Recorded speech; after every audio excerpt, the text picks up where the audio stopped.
But we have with us today Douglas Dietrich, who has been on the show many times. He's a DOD whistleblower, some would say. I would also a historian. Some also say rogue historian. Rogue in that he's not going with the party line, but actually using evidence of truth and reality to put together the real history of the world. Wow, isn't that amazing? Isn't that what historians are supposed to do? But of course, we all have found out that this is a big narrative being put on by the people who have the most money, I guess, and most power. Be that as it may, Douglas is on DouglasDietrich.com. He's on various YouTube interviews. He's on his own radio show, which is Fire Lions on Saturday night, and also Critical Emissions on Tuesday on RevolutionRadio.com. That would be FreedomSlips.com. I'm sorry, would be it. It's Revolution Radio is the name. FreedomSlips.com is the way to find out about that. He has caused quite a stir, or I should say quite a stir is around him, let's say, because all he's doing is bringing out these information over the years that he has found and is sharing. And of course, when the people are running the show and sleight of hand when it comes to what happens in history, and somebody comes around and sets it straight, well, that's going to cause some trouble.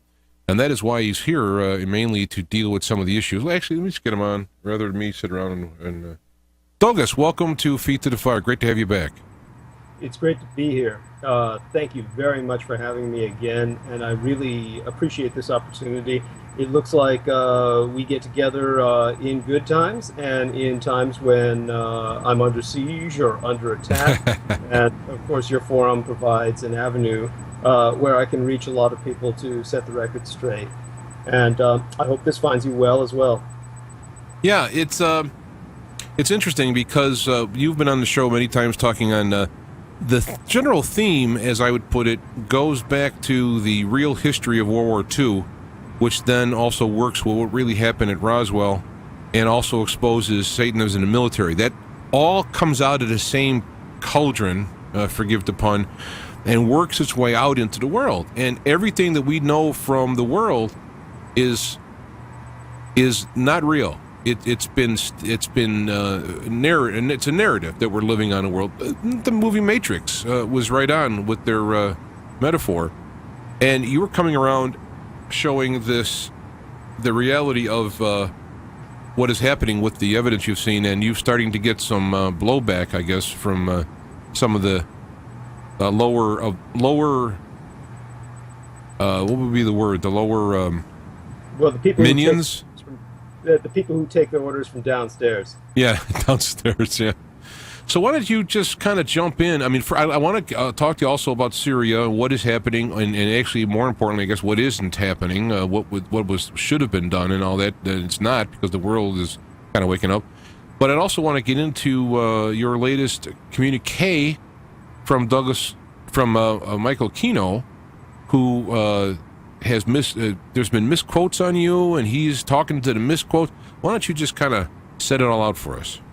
No, I very much appreciate the opportunity to do that. And what's interesting is I believe it's the misquote which stirred him into a much more public response.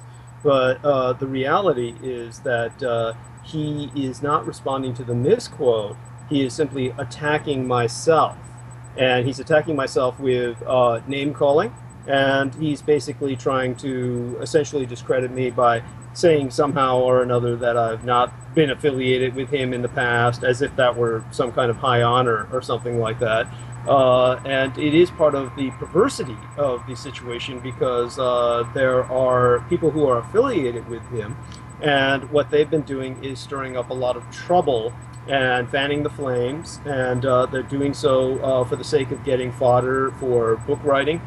And as a result, they basically have started a firefight and what you would call kind of a controversy that need never have happened. Now, what's interesting is, of course, he's proven a liar right off the bat by saying that he has never heard of me until after the Alex Jones interview with Sean Stone, in which Sean Stone misquoted me.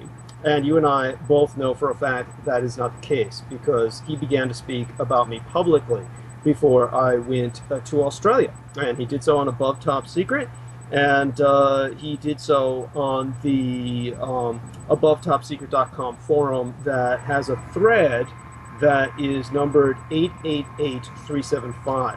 So when anyone goes to Above Top Secret, all they need to do is look up the thread 888375, and we're talking about very early in July at the absolute latest, because it's before I went to Australia, which was mid-July, that Aquino came out of his crypt and began to respond to what I was saying. Now, until that point in history, he has never responded to what I've been saying, because there's nothing that I have been saying which has been slanderous or defamatory. Everything that I say has to deal with him as a public figure, and everything that I've said is publicly verifiable and vettable. Now, what had happened was I had an interview on Sean Stone's own program, which is titled Buzzsaw. And Buzzsaw is accessible on YouTube via the Lip TV channel. So his YouTube channel is the Lip TV, and it might be a .com after that. I honestly don't remember. It's gotten an enormous amount of hits.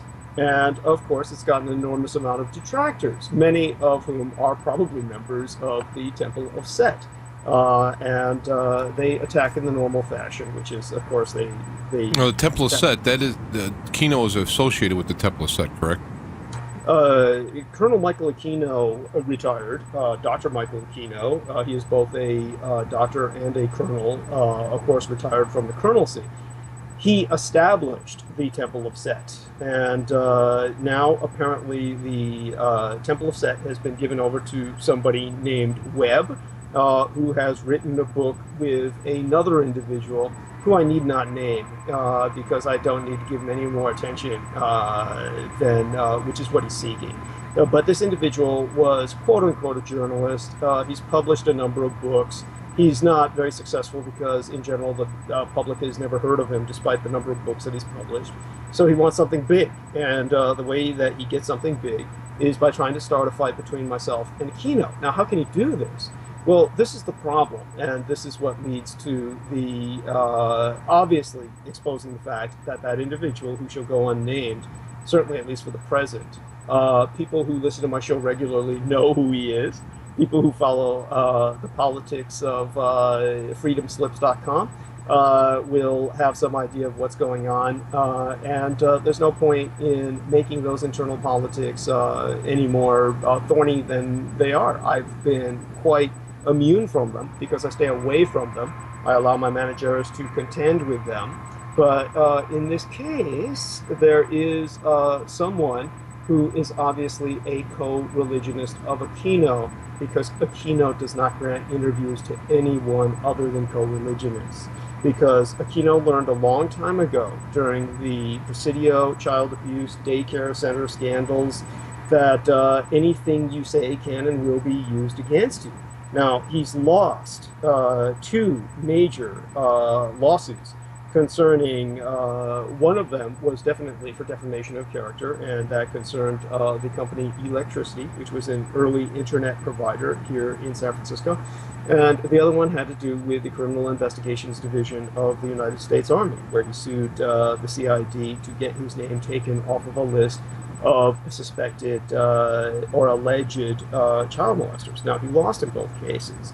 So when you have that kind of legal experience, you try not to gather more attention than is absolutely necessary. Well, let me clarify something here. So on the Sean Stone interview, you were talking about this stuff, and Sean Stone went on to Alex Jones.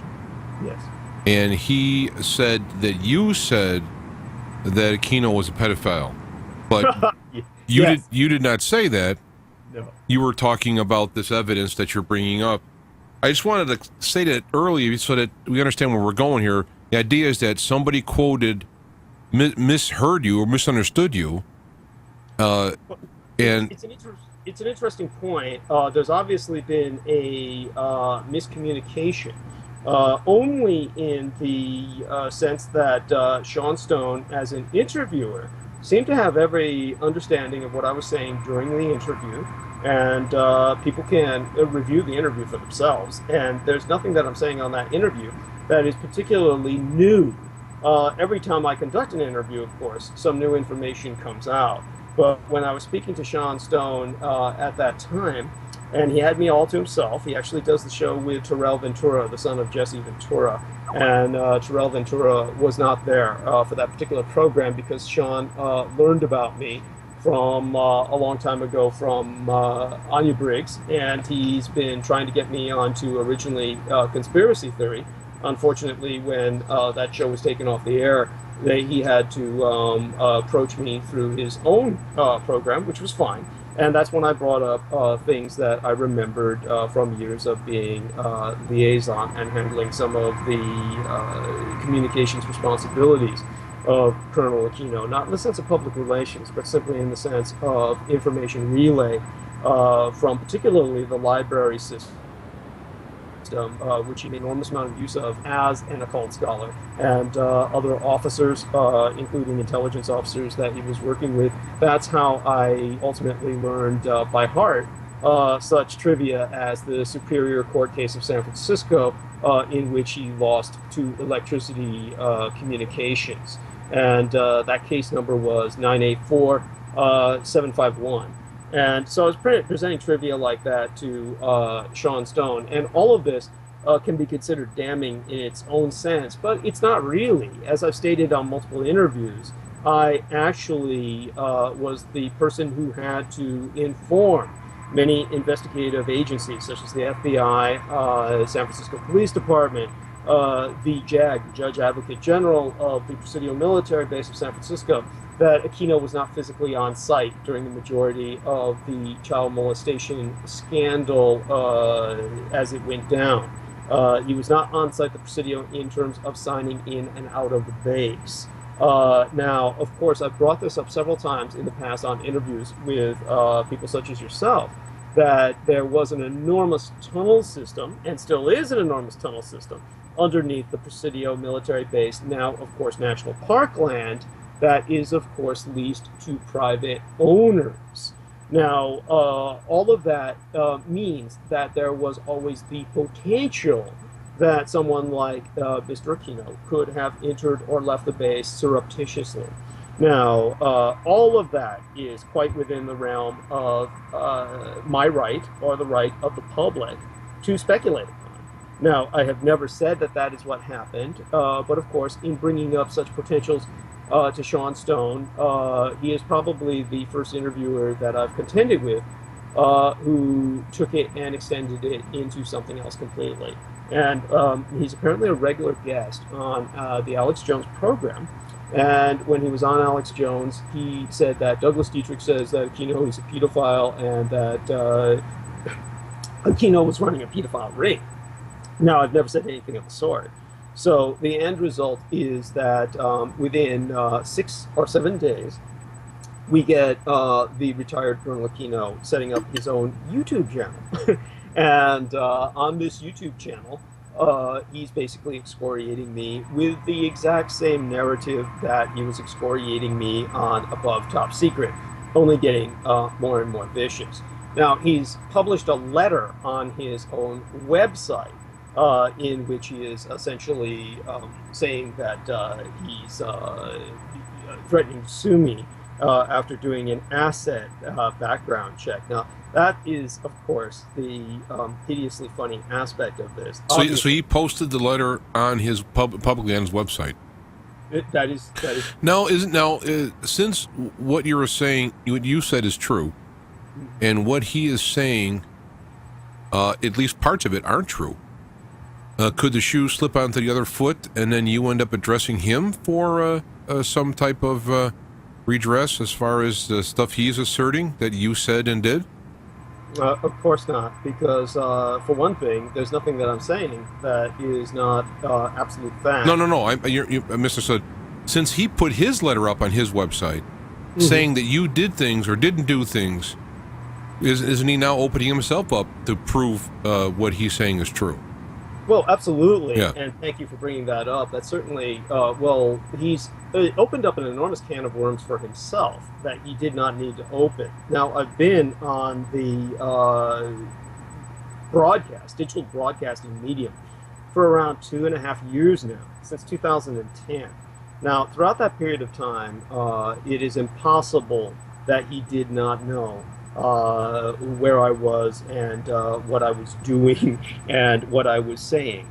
And of course, he never responded to it because obviously everything I was saying was true, and there is nothing that he could argue against. One of the things that I brought up, for instance, was that he conducted a few interviews at the height of the scandal, when it was finally blowing over, where he defended my high school teacher, Gary Willard Hambright, who was, of course, federally indicted for no less than 14 counts of child abuse, basically assault against children, all of whom were under 4 years of age. And of course, he was basically a manager of the daycare center. Now, his particular classroom, if we could use that term, daycare center room, was burned to the ground, along with the majority of the the community center. And the community center was burned to the ground on September 22nd, if I'm not mistaken, the autumnal equinox. And so when that occurred, of course, all of the records of what had been going on with the children disappeared in that inferno. Now, it was, of course, classified by the Bureau of Alcohol, Tobacco, and Firearms as arson. And the United States Army said, well, they basically cried jurisdiction. They said, well, you're a federal agency, we're a federal branch of military service, we're both government bureaucracies, but you're on our property, and we say it's not arson, that it was a total accident. So that was part of the ongoing interdepartmental infighting that so typified the horror of what I contended with as a DoD librarian who was liaising under orders with Colonel Aquino. And of course, with everything that I saw there, I really learned, of course, about the true incompetence of all of these bureaucracies, that there's nothing in the United States government that really works. If anything gets done, it's by accident. And that's part of what I've been exposing throughout my time as a whistleblower. Now, most Americans hate to hear that, because a lot of Americans, when they hear that, then they no longer have an excuse for being absolutely apathetic, whereas otherwise, if they listen to someone like, say, Alex Jones, who essentially tells them that the government is all powerful, hears all, sees all, can respond anywhere at a moment's notice, then basically what happens is a lot of people surrender into apathy. They love to hear that. They listen to Alex Jones again and again because it justifies they're not taking any action whatsoever. Now, what I say basically takes that excuse away. And I have always emphasized the fact never to resort to violent revolution. We don't need to. The government is tearing itself apart with its own incompetence. Part of everything that I learned in terms of all the information I was dealing with historically has to do with that. And that definitely is one of the things that surprised me about a competent individual like Colonel Aquino. Now, the one thing that needs to be brought up here is that there have been, over the years, dozens of people, if not scores of people, who claim that Colonel Aquino has molested them. Now, you even know at least one person who has said that in the past, so you can verify what I'm saying at least from an abstract level. So he seems to have been ranging far and wide, to the point where there's people who lived in England, Max Spears, there are people who live in the United States who claim that he has molested them. Now, the most extreme case of this that I know of is a young, openly gay man by the name of David Schroeder. Now, David Schroeder says that he is homosexual because that was how he adapted to the extreme satanic ritual abuse that he was subject to under the supervision, if we could call it that, of Colonel Aquino. So he wrote a book to this effect titled The Rabbit Hole. And within The Rabbit Hole, David Schroeder claims that he was personally witness to Michael Aquino taking infant children, skinning them alive, roasting them on spits. Skinning them alive. And Yes! And this did he get a little letter saying that you should stop saying these things about me? He got nothing. He got nothing. No, wait a minute. Think about this. The guy is saying that he killed children and ate them, presumably. That's okay. You start talking about World War II and the stuff that's been destroyed in Presidio and all this stuff in the pedophilia in Presidio, and boom, he's on the scene talking to you. Yeah. Well, interestingly enough, he wasn't on the scene for 2 years. Now, obviously, at this point in history, since he threatened a lawsuit, it is understandably the policy of Revolution Radio, which people access through freedomslips.com, from freedom's lips to your ears. Freedomslips.com would be another way of remembering how to spell it. It is their policy, per the management of the Nighthawk, that you do not take calls from people who have threatened a lawsuit. Obviously, that makes perfect sense. So now that he's threatened a lawsuit, he has the perfect excuse not to call in. Whereas before, he could have called in, he could have civilly spoken with me. I would have been happy to have spoken with him. Now, of course, he has gotten that excuse away and is trying to use the high ground through his co-religionist to quote-unquote challenge me to a debate, and on his co-religionist venue, of course. And that goes without saying that I am not going to subject myself. Well, I mean, I could offer myself to be the go-between here and do something here. I want to tell you, I greatly am disgusted by Satanism and all of its, from the most, if I can use the term, innocent, which would be simply, just people are self-absorbed, to the most disgusting, which would be, murder and child molestation, all that. I would be willing to have, have you two have a talk on the air, just on this topic. I mean, I just, that's the one thing I guess I haven't had on the air and not really looking for it is Satanists. I mean, it's kind of like, I think, I want to interview somebody who is going to commit suicide on the air or something. To me, it's almost like a sensational and a destructive at the same time. So I guess that'd be my my prejudice as far as. And I've talked to a lot of nuts over the years. I just think that's where I draw the line. But on this topic, I would do that. Well, what's so interesting about that, and it's very much appreciated, and now it's out there for him to respond to, should he choose to do so. And let's see if he can do that without resorting to name calling. Now, one of the things that he has done is on his YouTube channel is he has dressed up in his military uniform. He is obviously his present age, which is 66 years of age. He will turn 67 in exactly 1 month and 1 day. Now, on the other side of the international date line, he will turn 67 years of age in exactly 1 month from today. Now, his birthday was October 16th.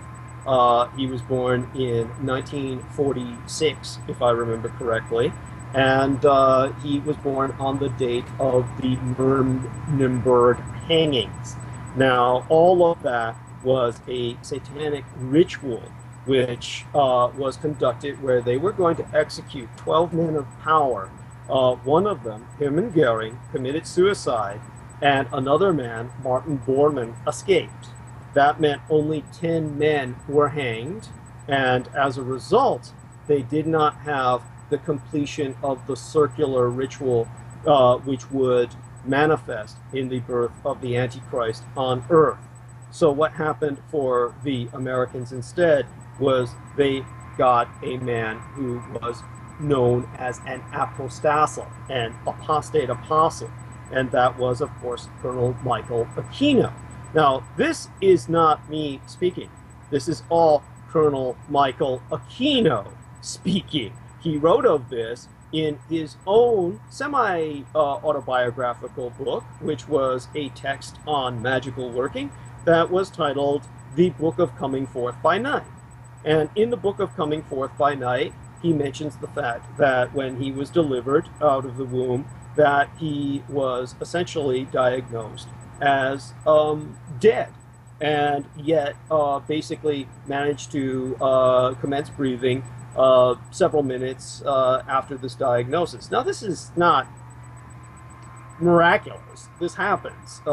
Children come out of the womb who are not breathing. They were breathing liquid in the womb, and sometimes they do not adapt to breathing oxygen through their nasal passages for several minutes at a time. Apparently that happened in his case, along with a unusual birthmark, other things that were that he fixates on in terms of his own physical abnormalities. And the end result is that he is convinced, of course, of his anti-divinity and his anti-divine mission in life, which is to, of course, usher in the age of Antichrist. So he dedicated himself to this goal throughout his life. And when I bring forth stuff like this, I've done so for years, there was nothing he could argue with. And what's interesting is he suddenly comes out of the woodwork now and says that these are all rants. Since he's been caught in a lie as to when he first learned about me, we know everything he says is a lie. Well, he serves the Lord of Lies. And, of course, he was in PSYOPs. And that brings us back to some of what he claims, which I would like to answer to. There are some things that he brought up that were texted. Yeah, that would be a good thing. These are actual statements that he said, and you're going to answer them. I would like that that kind of one-on-one thing. Right. Now, he said, I first heard of Dietrich just a few days ago. I do not routinely scan the internet looking for nutcases. Now, what's so interesting about that, we've already covered it. We know he's lying. We know that if you go to 888-375 on Above Top Secret, he acknowledged knowing about me for quite some time on Above Top Secret, saying that... We'll assume, for the sake of argument, that the post and it was done by him as well, not just his name. I mean, he actually did it. It's most definitely him because of the narrative. If you take a look at the narrative on Above Top Secret and the narrative that he applies in his YouTube channel, and whenever he speaks of me publicly, it's the exact same words. They're not cut and paste, they're not verbatim, but they're within the same contextualization, the same petulant, litigious, pedantic, dismissal of myself, and from a rather inaccurate understanding of my memories of affiliation with him and his potential memories of affiliation with me. Now, he is, as I said, nearing the age of 66. Alzheimer's does set in some individuals earlier than others. And I can say for a fact that unlike any normal human being who may deal with hundreds of people in their lifetime, there are probably not that many people who deal with thousands of people. He would be one of them. So he is someone who has worked with enough people where it's entirely conceivable he's conflated a lot of memories, because he does seem to approach me and what I'm saying off the bat as if I were, quote unquote, a super soldier, as if I were making claims of molestation or mind control, none of which I have ever done. All right, we'll stop there. If we can stop there and continue on the list, we'll take a little break, a couple of minutes, and come back. We're talking to Douglas Dietrich, who is in the midst of responding to Colonel Aquino in his letters addressing things that he did and didn't do. Well, we'll be back and continue.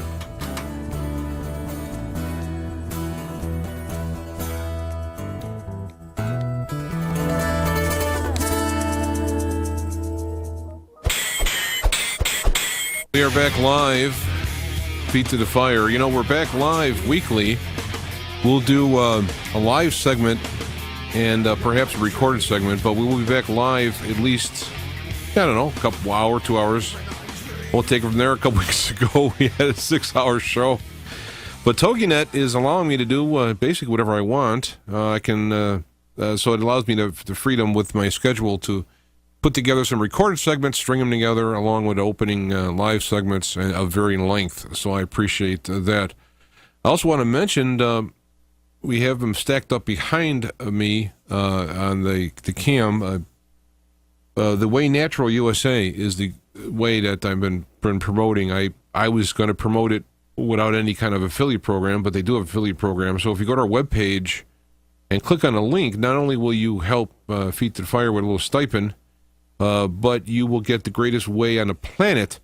And now there is, up until October 20th, I believe, there is a special where you get 20% off on the flavored varieties, vanilla, strawberry, or chocolate.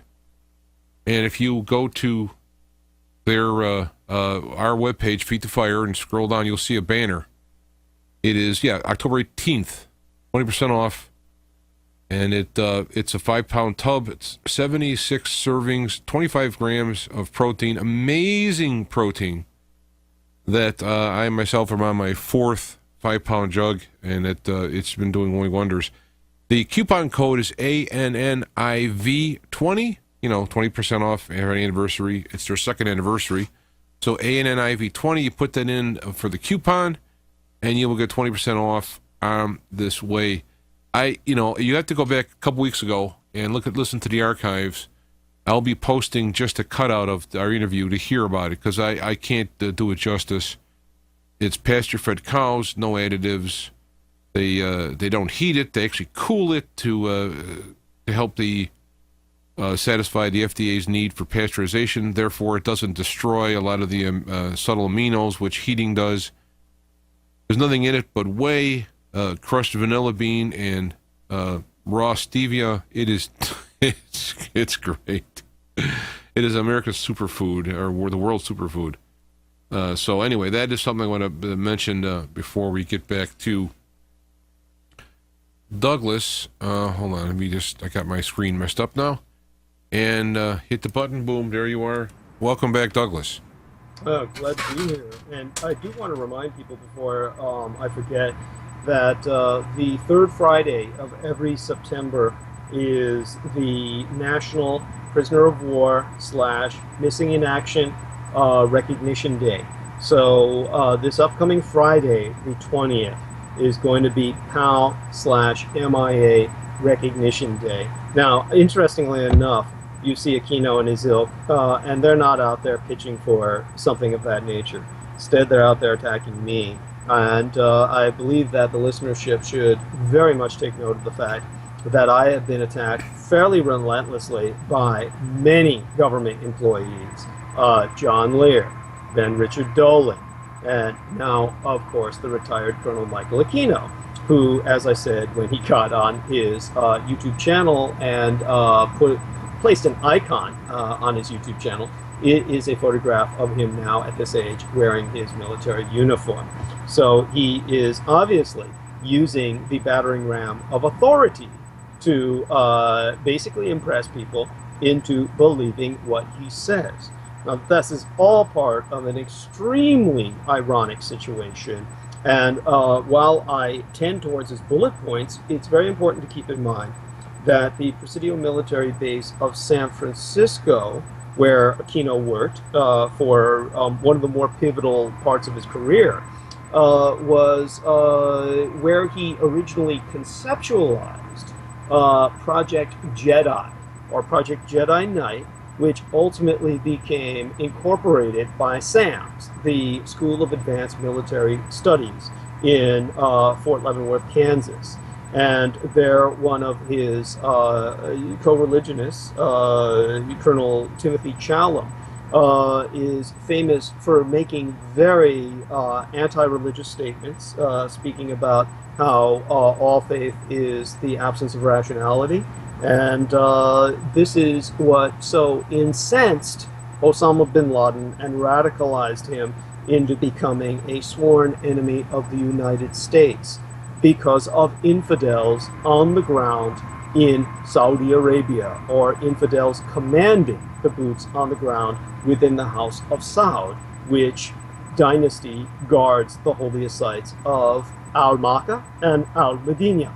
Now, to clarify this for our listenership, the Islamic term infidel means faithless.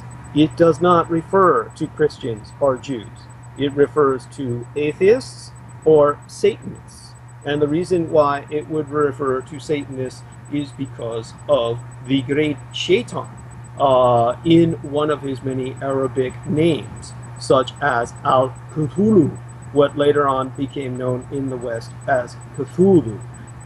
That means the forsaker, the abandoner. And it referred to a particularly mystical sect of occult ritual that was very similar to Sufism. And in this regard, rather than staying within any context of normal paradigmatic interaction with the world, the abandoner of these practices would abandon all that is decent, all that is expected in terms of social interactions that bind us to a social contract. This is why you have James Shannon of the 1st Earth Battalion basically placing as their motto on their website, thinking about the unthinkable, for men who always think and practice the unthinkable. They have taken that's a great tagline, isn't it? Real nice. Yes, and Cthulhu, which is spelled Khaddhulu, one of its variant spellings into transliteration, one of its transliterations into Roman or Latin language, using, of course, the Arabic alphabet system. And, of course, it is also spelled with a Q, and has ultimately come to the West as the concept that has been made accessible through H.P. Lovecraft's forewarnings of this entity. Cthulhu, again, Arabic word meaning abandoner or forsaker. And in the case of the people who practice this type of spiritual force, using him as the Titan which they worship, these practices are known as Tafrid and Tajrid. And these exercises are used to transcend or abandon normal cultural programming. That would include something like, thou shalt not have sex with children. Now, the idea is that by transcending or abandoning dogma and fixed beliefs, a person can see reality as it truly is. Al-Cthulhu is stimulated by the nafs, the breath or the soul. And the stimulated abandoner, Al-Cthulhu, then causes the howl, or the spiritual state, a state of gnosis, or intimate communion with a being greater than mere society and its binding contracts. And the relationship between nafs, Al-Cthulhu, and howl is very intricate, and this is very oversimplified. But basically, what people need to remember is that people who follow this practice will ultimately be abandoned themselves, because that is what the Forsaker does. For people who think that I am making this up on the fly, it is important to remember that Cthulhu appears in the Holy Quran in chapter 25, verse 29. And that verse translates as, mankind, Shaitan is Al-Cthulhu. And the orthodox interpretation is that Shaitan causes men to forsake Islam and its culture, or it causes men to forsake all that is decent in humanity, regardless of culture. And this is one of the reasons why we are involved in the Middle East, is because of the pursuit of your military in the gnosis, or intimate communion with this anti-divinity, the Forsaker. And in terms of the kind of religion which is espoused by men like Colonel Aquino, what we have come to is the point where they are basically acting on the unthinkable and thinking the unthinkable, and they popularize it by pretending to be the good guy. That is why all of the men who graduated from the School of Advanced Military Studies as Army officers who led the United States Army across the desert in the war which I was involved with, Operation Desert Shield / Operation Desert Storm, 1990, 1991, those men were all referred to as Jedi Knights, the sworn officers of this faith of abandonment. Now, Project Jedi was, of course, conceptualized by Aquino on site, the Presidio military base, and then when the Presidio military base closed down in the years of 1994 to 1995, then what happened to it? Thanks to the Philip Burton was the senator. He's the senator who our San Francisco Federal Building, the original San Francisco Federal Building, is named after, the Philip Burton Federal Building. And I myself have suffered 72 hours of interrogation on the 13th floor of the Federal Building by the FBI at one point. Different story entirely, we don't need to go there, but it's a note to take for future interviews. At any rate, that was after the anthrax letter incidents following 9/11. Now, at any rate, to basically converge all of these factors, Philip Burton was the senator who arranged for Presidio's closure as a military base and its transfer to the National Park Service as national park land to be stipulated in such a manner that it is the only national park land in the United States which can be leased to private interests. Now, what is one of the private interests that owns most of Presidio Park? George Lucas, the man who worked on the concept of the Jedi Knight. So, now, did Aquino come up with the Jedi Knight prior to Star Wars or after? Or before? After? I heard the term from him before Star Wars. Oh, wonderful.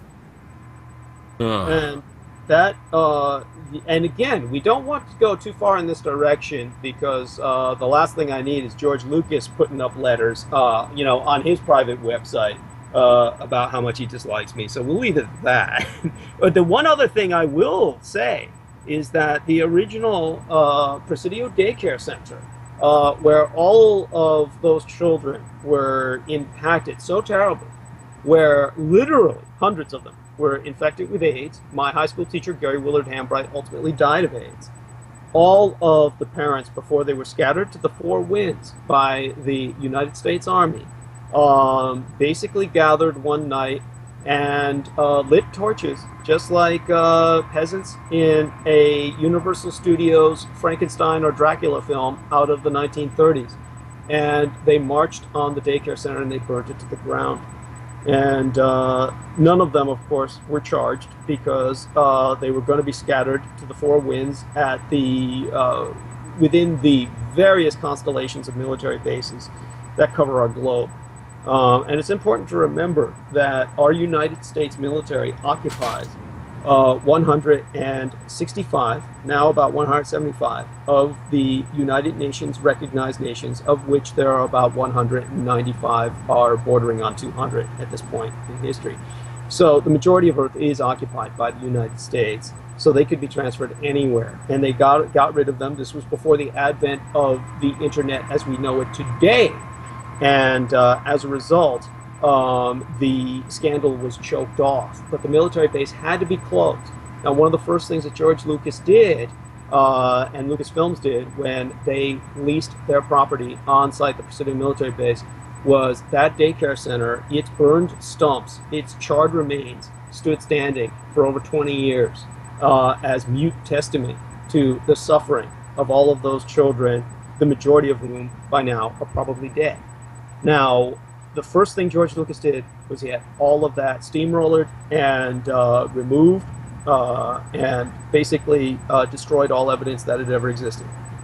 So something else to keep in mind, and I can say that quite factually without being libelous or slanderous.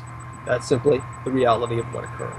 Now, that's exactly how I always approached Aquino, and that's what makes it so telling that he protests so much of what I say, as opposed to other individuals who claim that they were molested by him, or that they witnessed him committing murders, or that they committed murders in front of him, as one young man did on the Oprah Winfrey Show.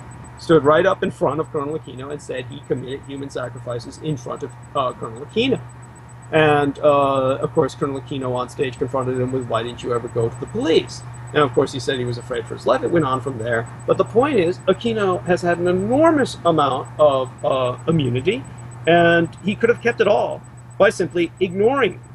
Now, by his responding to me in the manner that he does, which I'm going to address now, he says, first off, he claims in the letter that's on his website that he was not affiliated with me in the Army. Now, that's quite obvious because I was never working with him or liaising with him in the Army. I was a civilian who was involved with the Department of Defense. And as a civilian librarian, it was my responsibility to provide him as an Army intelligence officer with materials he required. In his case, many unusual items, such as occult grimoires, which is simply a word for grammar, meaning a text concerning instructions for magical ritual. Now, Colonel Aquino goes on to say, as noted in my YouTube contacts, I have never had any contact with this person, in the Army or anywhere else. I obviously don't know where he lives or care to. This I can conclusively testify. I would be willing to come onto your show. Yes, we can talk about Don Webb and the Temple of Set handover. Now, Don Webb is the individual who now runs the Temple of Set, and when he says he can come onto the show, he's basically talking out to this individual, the co-religionist, who has essentially been fanning all the flames for the sake of his having fodder for more books to write. Now, since Colonel Aquino says he does not know where I live, I can tell you exactly where he lives. Now, since this is a matter of public record, I'm not exposing anything on tour. He lives at 2430 Leavenworth Street, and he is within walking distance of my home. He is practically a neighbor like Mr. Rogers, gone sour. Now, his home at 2430 Leavenworth was raided by Inspector Glenn Pamphloff of the San Francisco Police Department, and Pamphloff's surname is spelled P-A-M-F-I-L-O-F-F, Pamphloff. And Glenn Pamphloff and the inspectors basically raided his home, confirmed that the lounge was painted black. They removed tapes, they removed photographs, computer records. And if I remember the date correctly of when all of this occurred, it was around October of 1987, at the time that Hambright, my former high school teacher, was indicted by a federal grand jury on over a dozen counts of offenses against children, all under the age of 4. So it was in that summer of 1987 that a lot of this went down. Now, what's so important about his lounge being painted black? Basically, many of the children who claimed molestation at the Presidio daycare center were asked where a lot of this molestation took place. They said that they were taken to a home where the room was black. And the room was black, and they said Mikey, who, of course, they pointed out when asked to identify who Mikey was, they would point to Colonel Aquino. When they said Gary, they would point to my high school teacher, Gary Willard Hambright. Well, all the children said that Mikey and Gary were dressed as women, whereas the one woman who was there was dressed as a man. Presumably, we can only speculate, Aquino's wife, Lilith. Now, all of this was made part of public discourse in the 1980s. So when I speak of this, none of this is libelous. None of this is slanderous. It is a known fact that when the FBI or the San Francisco Police Department would take these children by his home, they would all point it out and identify it. So all the children pointed out his home. Okay, he has never been indicted, and we leave it at that. Now, that does not mean that I'm saying he's a pedophile or running a pedophile ring. Now, that is something that is a conclusion that was drawn by Sean Stone, who stated such on Alex Jones. I would never say such a thing, because there's no point in my saying that. With what I am bringing forth, that is part of public record, vettable, verifiable in terms of being part of public record, referring to a public figure, he has no grounds on which to stand in terms of protesting what I say, other than to say he dislikes me. Now, to get back to one of these things, some of his bullet points, he says this: as to what else he, referring to myself, has/has not done. Well, hold on. You know what? Before you read that, because I heard the music already, we're going to take a break. Mm-hmm. And so what you're basically doing is your stuff that you have mentioned about him in the past and currently here is public record. And so when one repeats public record, it is not actionable. That is correct. All right. Well, see, there you go. Yeah. And that's why it hates me.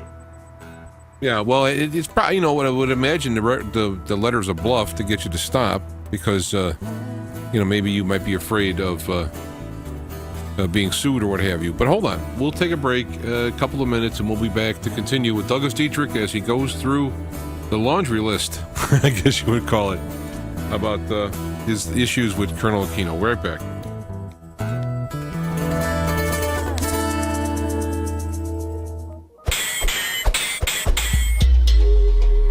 You are listening to Feet to the Fire. Você está escutando ao Feet to the Fire. Du lytter til Feet to the Fire. You are listening to Feet to the Fire with Black Knight. It is Feet to the Fire in any language, going out worldwide in year number 11. Time flies when you're, I was having fun, but when you're experiencing life, and you really are, time flies. Speaking of experiencing life, Douglas Dietrich is here live with us to continue his talk on the issues of Michael Aquino. You are back live. So now talk. And again, there we go. Very much appreciate you giving me this opportunity, as always, James. And believe me, again, James, I would like you to emphasize to the listenership that certainly the offer is extended through yourself. That conversation is to be had here, as opposed to on a venue of his co-religionist. I guess it'd be, if it was on your show, that would be your side, and if it's on his show, it would be on his side. So this is, one might say, well, you've had him on before, you're a friend of his, and all that, but I'm able to have a fair discussion here, regardless of whether I like or don't like, or if I know or don't know the person. It's like a referee on a basketball team. If he's happens to live in a town that he's refereeing, he's not going to all of a sudden just pull for the home teams or whatever. So, I openly do not like Satanism and all the other stuff like that. There's no question about it, and I don't want to get into that, other than the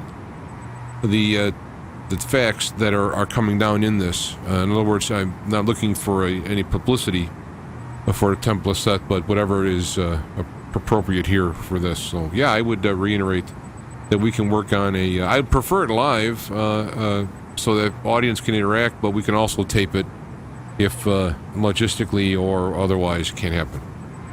Mm-hmm. Yeah, and it's important to remember, again, just to put out before the listenership what is in public domain. In November of 1988 was when the Presidio military-based criminal investigation command of the 6th Army appointed a team of investigators under a judge advocate general to look further into abuse allegations, specifically the possibility of Aquino's involvement. And while this investigation was proceeding, Colonel Michael Aquino appeared. He was a lieutenant colonel at the time. He appeared on Oprah Winfrey's show, which resulted in dozens of accusations against him. And a year later, amidst, we're talking like something like 36, 40, half a hundred accusations of child molestation being brought against him. In the midst of all of this, the U.S. Army inquiry was halted and no charges were brought. So we're talking about an individual who has been under investigation quite a bit. I remember when I first started basically working with him under orders as a liaison, covering some of his communications with other departments, interdepartmental communications.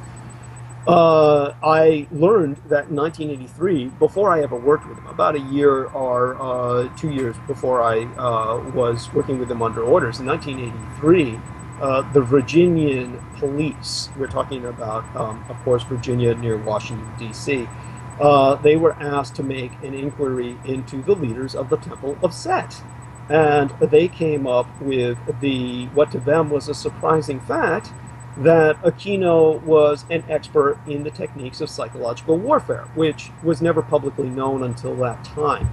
And more than that, they confirmed that he held high-level security clearances on account of his service with the World Affairs Council and his secondment to the North Atlantic Treaty Organization. Now, these are international security clearances, not just national security clearances.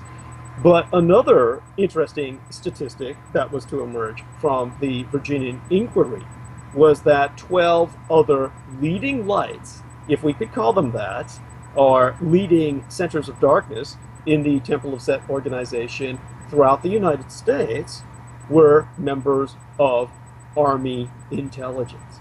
And so these intelligence men basically throughout the 12 major intelligence networks or bases of the United States Army. For instance, Colonel Aquino himself was the intelligence analyst at the Presidio military base, which served until its closure as the Western Defense Command Center in charge of all 17 Western states in the Union and the occupied Kingdom of Hawaii.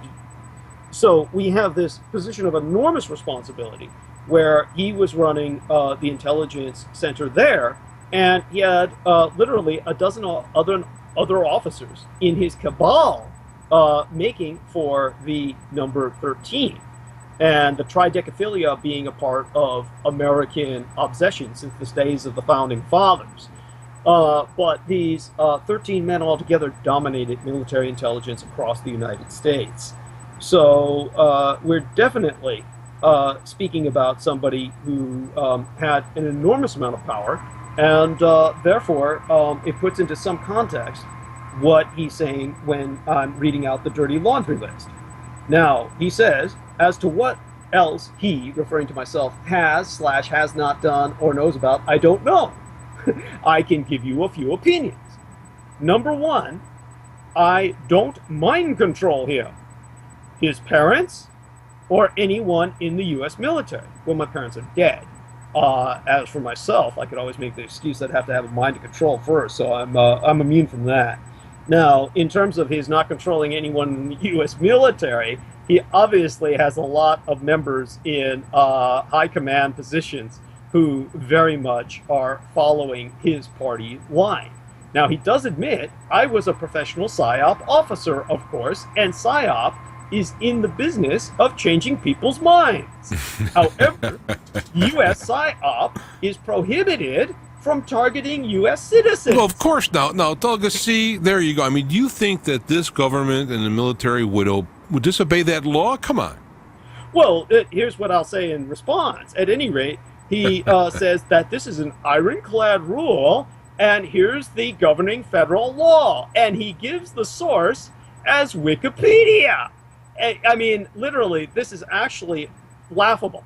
And the law which he refers to, by the way, U.S. Code, annotated Title 50, Chapter 32, Section 1520 or 1520, dated 30th July 1977, remained on the books until it was repealed under public pressure in 1998, 6 years.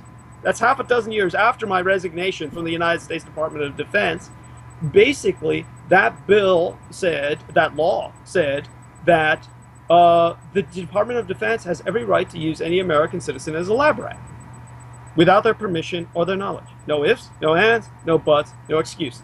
Now, when that was repealed, it was replaced by a new and revised bill which prohibits the Department of Defense from conducting tests and experiments on humans without their knowledge, except for some exceptions. Now, here are the exceptions. Everything. Oh, Yes. That would be the exception. Yeah, one of the exceptions is that a test or experiment can be carried out for, quote unquote, any peaceful purpose that is related to a medical, therapeutic, pharmaceutical, agricultural, industrial, or research activity. Now think about what I just said.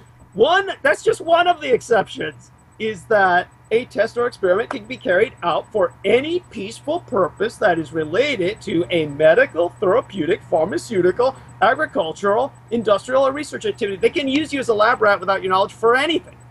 And so when he talks about this ironclad law, it's ironclad in empowering him to do whatever he wants. That's basically what it is, and it continues to this day. So we are left with this conundrum of total asininity. At any rate, to get back to his dirty laundry list. Yeah. Number 2, Dietrich claimed to have worked at a quote-unquote classified library at the Presidio. I was assigned to the Presidio from 1980 through 1986 and have never heard of such a library, quote-unquote. There were various headquarters and units at Presidio of San Francisco, many of which had classified documents, but they were just kept in safes or secure file cabinets. The places with quote-unquote classified libraries would be major intelligence headquarters, such as CIA, NSA, DIA, or extremely large operational headquarters such as NORAD, the North American Defense Organization, North American Air Defense. My guess is that if Dietrich is asked for details of this Presidio one, there won't be any. Well, the details are, mother effer, that the library is on Arguello Street. Of course, it was the first establishment that they closed well before the closure of the base itself, between 1994 and 1995. It was shut down in 1992. I worked there during its last year of operations, and it is right across the street from the oldest building in San Francisco, 200 years old, the Presidio Officers Club. So it is a area where Aquino and his boys used to drink in the Officers Club, then come over and conduct their rituals at the library, oftentimes in a state of inebriation. Not so much Aquino, but many members of his cabal.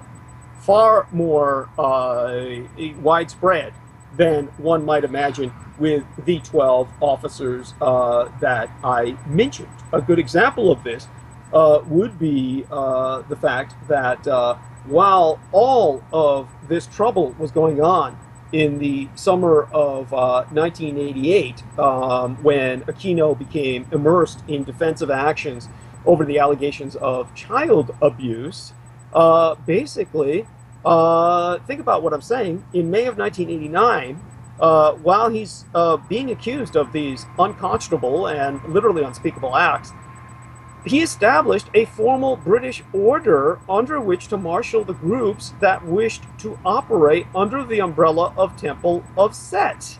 He appointed the chef from Kent, David Austin, who was a chef to British nobility.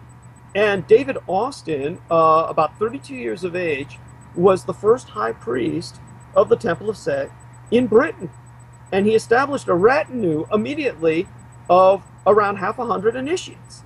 And they became the nucleus of this new British organization. They included people from all walks of life, including a tax inspector, and a prison officer. Now, this is his expansion into Britain, where Max Spears claims that he personally met him and was subjected to experimentation.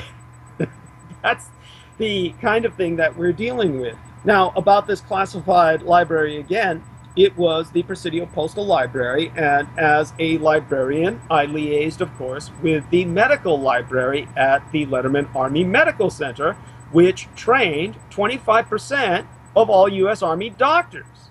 So we're talking about an enormous establishment that, of course, has a library that deals with classified materials. One of the major reasons being, of course, the fact that the United Nations was established on site, the Presidio military base, on January 1st, 1942. Literally about a week, how was it? It was 3 weeks and 3 days after Pearl Harbor. And that's when it was established, and its major purpose at that time as an organization of war, and it is an organization of war per Title 42 of the United Nations Charter. In lieu of a constitution, the United Nations has a charter. Its primary purpose was, as an organization of war, was to orchestrate the resistance activities of partisans and resistance fighters behind Axis-occupied lines or behind enemy lines. So we're talking about an enormously important facility, to the point where the Japanese-American Peace Treaty was signed on site, the Presidio military base, at the offices of the United Nations on September 8th, 1951, and went into effect. It became known as the Treaty of San Francisco, went into effect August 28th, 1952. Now, here you've got this enormously important base, and obviously requires an enormous amount of facilities to retain documents. So, since he, of course, had to work with these documents as an intelligence officer, obviously he is counting on the fact that everything has been destroyed and shut down to make a statement as asinine as the one that he just made. Now, statement number 3. If Dietrich were in the military, was ever court-martialed, was ever deployed to a war area, etc., he'd have documentation to substantiate it. Now, isn't that funny when we deal with subjects like the National Record Center in St. Louis, Missouri, where millions of servicemen had all documentation that would have proven their service in the military destroyed in a fire that destroyed any proof that millions of men were ever in the military. So that is something that I have gone into at great depth in some of our past discussions, because as a Department of Defense research librarian, I, of course, had to work with other departments. Some of these had to deal with the NARA, the National, God, what was that? I think it was called the National Administration for Records, or something like that, NARA. I can't even remember what the acronym was for, but it was the GSA, the General Services Administration, that ran the Federal Archives. And their regional offices were in San Bruno. And in the course of my primary career as a military librarian, I was able to review the in-house Federal Archives Agency training reel, which exposed the fact that there were 15 starting points of inception for the conflagration that consumed the National Record Center in St. Louis, Missouri. And the embers of this facility smoldered for a month, but the Federal Archives had saved the U.S. government billions and billions of dollars in veterans compensation, not to mention hiding or obscuring or destroying any historical culpability in almost too many atrocities to count, as cited by those personnel files. Now, as an aside, both Lee Harvey Oswald's and James Earl Ray's military records went up in that fire, along with my father's, along with many millions of other servicemen. Now, any VA bureaucrat will confirm to this day that the Veterans Administration will be dealing with the repercussions of that fire until the last homeless Vietnam veteran drops dying. And so when you've got this kind of records destruction going on, by the way, the man who ran that facility was found dead with a bullet in the back of his brain, labeled as a suicide, that same day. In the back? He shot from the back? That's kind of hard to do. I know. Maybe he was into yoga, and Yeah. so But so, in terms of my being in the United States Marine Corps, one of the few bits of evidence that I have is my United States Marine Corps life insurance. I've got a $75,000 policy that goes to absolutely no one but the state when I die. I have no one to give it to, no intimate, no relations. I maintain it only as proof that I was in the Marine Corps. Now, because I pay for it myself to Prudential Life Insurance, see, this is where the U.S. military always screws up. The U.S. military does not pay you if you're in, say, for instance, if you're recognized for disability from military service. Because all of my father's records were destroyed, I had to find 3 different witnesses from each war he was involved with, 3 from World War II, 3 from Korea, and 3 from Vietnam, to prove by 3 witnesses in each case that he had been injured in each conflict. So because of that, I was able to get him 100% disability. Now, from that point on, you get DIC, or Disability Indemnity Compensation, and you're basically a welfare recipient. The military is not paying you those checks. At that point, you are basically receiving your checks from a civilian agency. Now, because of that, the military got lazy, and they basically hired out the accountants who work their pensions. Now, the beauty of the VA, as horrible as it is, if something happens with your checks and you stop getting them, if they somehow get word that you're dead and you're not, and they stop mailing you checks, there's an appeal system. Now, the U.S. military, if you don't get disability and you were in service all of your life, you get what's called a pension. Now, the moment you get on disability, they take your pension away. But the pension used to be paid by the Navy, the Army, whichever branch of service you were in. That's no longer the case. They hire all of that out to mercenary accountants. And there's no appeal system because these are private agencies. So you can't appeal if they get the word that you're dead and they stop sending you your checks. You're effed. Period. There's no appeals process. Now, they also did this with insurance. Here's where the beauty comes in. They gave me Marine Corps life insurance because of my service to this grand republic. And then when they destroyed all my records of having been in the Marine Corps, Prudential Life Insurance, which manages my Marine Corps life insurance, gave me a call and said, Mr. Dietrich, we've got 2 representatives here from the United States Marine Corps, and they're telling us that they want your revocation of your insurance policy. Do you want us to revoke it and cancel it? I said, no, of course not. Tell them to go to hell. And they said, well, since you're paying us our fees, we'll do just that. And so they're a private corporation, and the United States Marine Corps had absolutely no power over them. So I still have that life insurance policy. And, so is it a routine that if you're discharged dishonorably that they destroy your records? I mean, is that like a routine thing that they do? Or there is nothing routine about a dishonorable discharge, because a dishonorable discharge almost never takes place. A dishonorable discharge, if it does take place, is absolutely political in nature. Because as one of the things I brought up before was, I've got a good personal friend of mine who helped my father get his disability. And he was a veteran of the Veterans Administration, a veteran bureaucrat. And he was involved with the Veterans Administration for no less than 3 decades. It's 30 years. And in all of those 30 years, he dealt with personnel files going back literally to the Spanish-American War. And in all of his years working with the Veterans Administration, he never ran into a single dishonorable discharge. Now, think about what I'm saying. Never ran into a single dishonorable. That's true. I do know somebody who was discharged. He didn't get an honorable one, but he didn't get dishonorable. That's right. I forgot what the term was, but...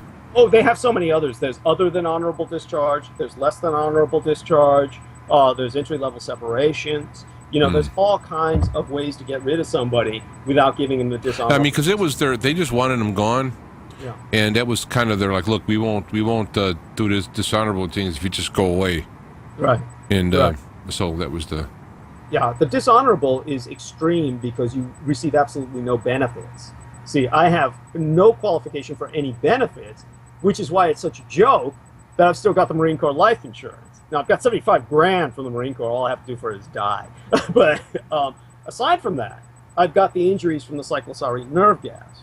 Now, physically, my injuries were pronounced enough where for a period of time I was on Social Security because my injuries basically were so massive in terms of my lung collapses. 7 major lung collapses, 5 in one lung and 2 in the other. 5 in my right lung, 2 in the left lung.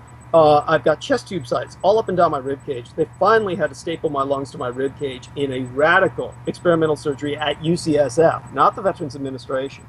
And in terms of that surgery, there is no way to physically deny my exposure to cyclosorine nerve gas because they had to shave all of the blisters out from the inside of my lungs because at that point I no longer could even breathe. Now, there's many men who suffer the same condition I do. I'm at 30% lung capacity. Most of these men literally cannot even speak. Now, there's a lot of speculation as to how I am even able to breathe or walk. Theoretically, I should be on a respirator.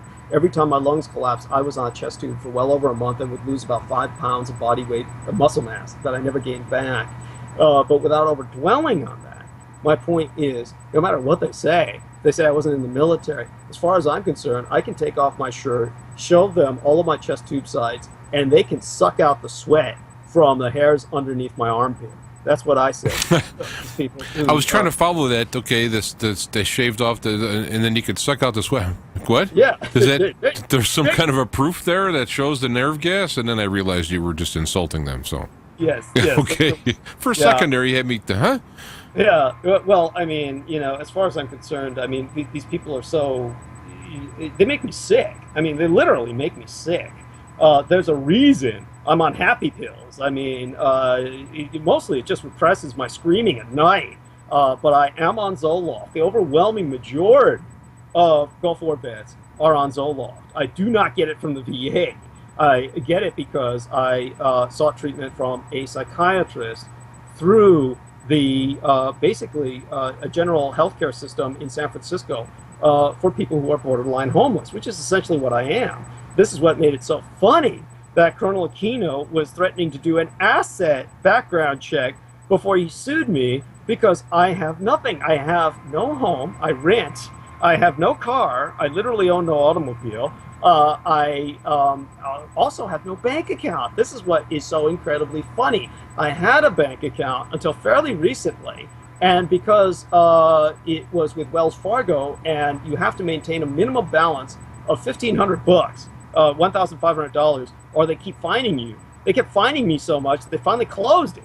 And since they closed it, it was right before he threatened to sue me. So here I am. I've got a closed bank account. Basically, quite literally, I have almost nothing. And the guy is saying, "Oh, I'm going to do an asset background check and then see if I can sue you." I mean, it's actually laughable. It's very funny. And if he were to get me in court, think about what would come out then, where I'm basically stating everything I'm stating now, and there's no way he could win. This individual would just be doing absolutely nothing but bringing attention to himself that he doesn't need. This is why he's doing what he's doing, is because he's using this as an opportunity to proselytize. He actually, on Above Top Secret, as you yourself can attest to, and the narrative which continues on his private YouTube channel and anywhere else, is he's constantly proselytizing. He keeps telling people to go to his Zepper. It's spelled Xeper. The real pronunciation is heifer, as if it were spelled with a KH. It is an Egyptian term, and it is written in the classical kind of Cyrillica of ancient Greece or ancient Egypt. That's how it's not spelled the way it sounds. So a heifer is an initiate into the temple of Set. So he is looking for heifers. And that's why he refers people as he does in this laundry list, which I shall go back to now. I never did any rituals at the Presidio, and Dietrich was not a member of the Temple of Set, so he would not have been present for any rituals elsewhere either. Now, the point I've made before is, of course, when he used his national security and international security clearances to access grimoires from federally sponsored or publicly sponsored, which meant that they had a great deal of federal oversight, publicly sponsored museums, various private universities, all of which are infamous for contracting with the Department of Defense. Private universities contract everything from linguists to medical doctors. And these private universities would have, of course, their libraries, which had many valuable tomes and moldering books, and I use that term for a dramatic effect. Many of them were kept in refrigerated safes, or they would indeed molder. And many of these grimoires he would request on loan through the OCLC, the online library, the OCLC, Online Cataloging and Library Cooperation Program, is, I believe, what the acronym stood for. So the Online Cataloging and Library Cooperation Program I would utilize to make certain that many of these museums or universities, many of them in the British Commonwealth or the English-speaking Commonwealth of Nations, going all the way to Australia, South Africa, places such as that, he would say it was a matter of national and international security he get these grimoires. So they would be brought on loan to the library like fine china, delivered by a courier. Now, per, of course, library regulations, they could not leave the library. And for that reason, his rituals had to be conducted on-site the library.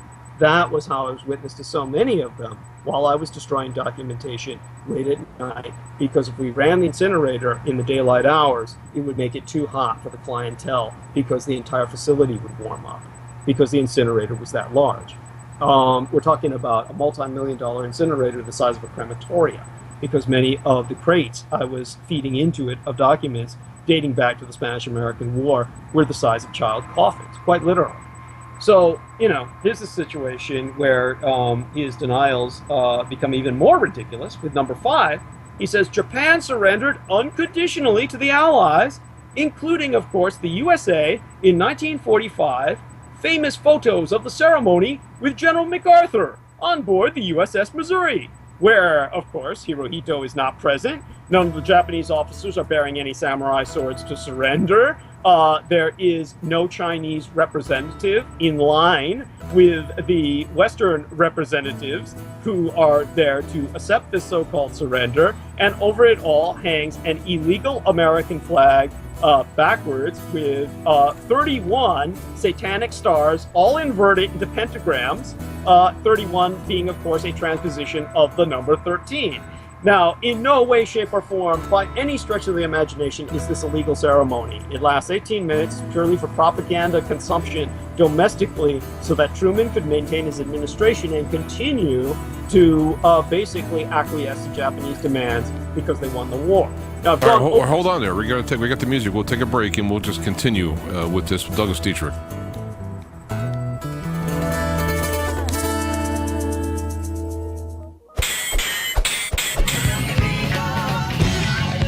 All right, we are back, and we are live talking with Douglas Dietrich as he goes through the various points, all tangentially located, kind of circling back to a communique he received from Colonel Michael Aquino, retired, telling him to assist and deceased things that he was not doing. So you assist and deceased of things that are not happening, and yet the things that Douglas did say are, of course, public domain true items and been misquoted and so forth and so on.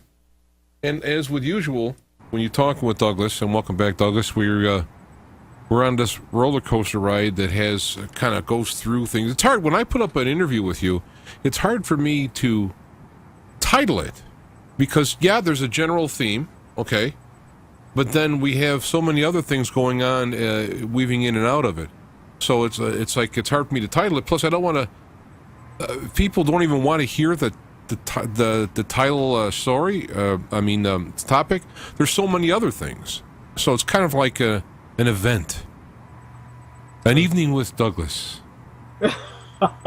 Well, I think that what this is the final last gasp, the last bit of ammunition they have to throw at me. After the failure of John Lear, Richard Dolan, and now, of course, we have Lucifer's own, the Satanic Colonel himself. And what is interesting about this is I do hope the listenership takes note of how many high-level, big-name government employees have continued to attack me. Now, that really should tell everyone something because, statistically speaking, no one has heard of me in terms of public discourse.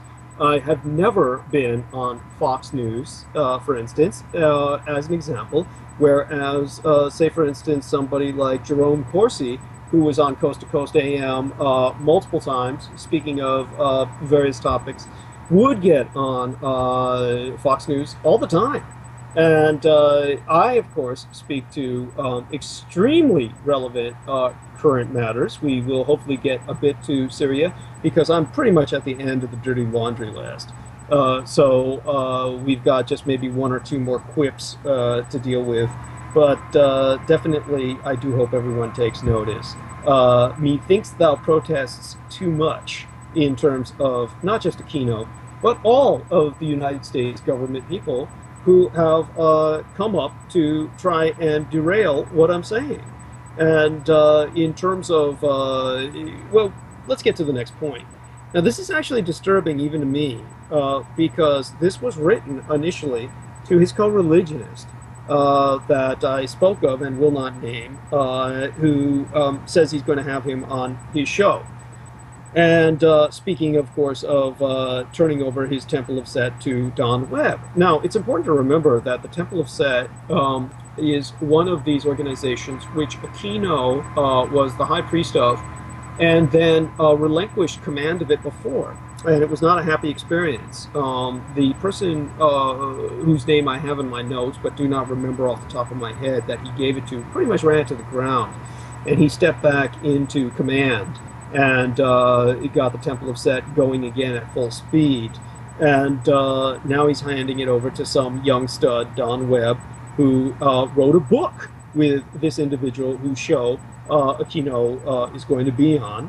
And he basically, while writing in this communique to this individual, had all of these numbers, 1, 2, 3, 4, up to 5, which was that point that I've just blown away and deconstructed, the so-called Japan surrendered unconditionally, which we can dedicate a whole 2 or 3 hours to how screwed up his statement is. He's just pushing the same old garbage propaganda, the same old tired drivel that has not served the nation well. Well, the next point is devil. That's literally what it says. Instead of a number, it says devil in parentheses. Now, does he mean the devil is in the details? Or has he taken up a new kind of code phraseology with his friends that I am unfamiliar with? Maybe he has a special kind of Tourette's where you write out the word. Yeah, that's an interesting. I mean, anything's possible. With devil, in parentheses, he states, and you'll like this because we dealt with this before on air.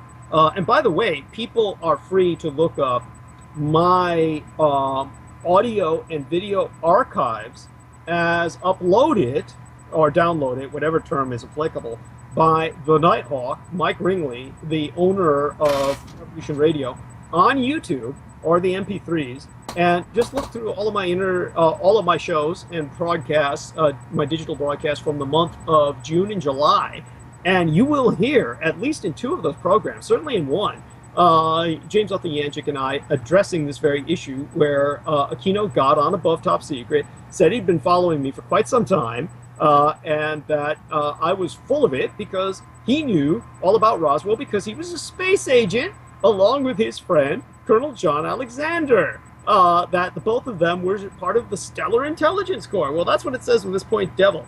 I was a space intelligence officer assigned to headquarters, USpaceCom, United States. Now, you know what? Can I stop there for a minute?